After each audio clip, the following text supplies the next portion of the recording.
Chief lieutenant general Prateek Sharma ने उपराज्यपाल मनोज सिन्हा से मुलाकात की और उन्हें ऑपरेशन महादेव के बारे में जानकारी दी। उनके साथ 15वीं कोर के general officer commanding lieutenant general Prashant Srivastava भी मौजूद थे।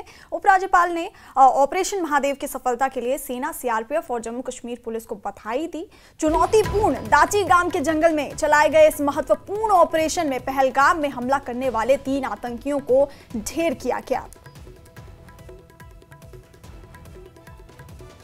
उत्तरी कमान के general officer commanding in chief lieutenant general Prateek Sharma ने उपराज्यपाल मनोज सिन्हा से मुलाकात की और उन्हें ऑपरेशन महादेव के बारे में जानकारी दी और उनके साथ 15वीं कोर के general officer commanding lieutenant general Prashant Srivastava भी मौजूद थे। उपराज्यपाल ने ऑपरेशन महादेव की सफलता के लिए सेना, सीआरपीएफ और जम्मू कश्मीर पुलिस को बधाई दी और चुनौतीपूर्ण दाचीगाम के जंगल में चलाए गए इस महत्वपूर्ण ऑपरेशन में पहलगाम में हमला करने वाले 3 आतंकियों को ढेर किया गया।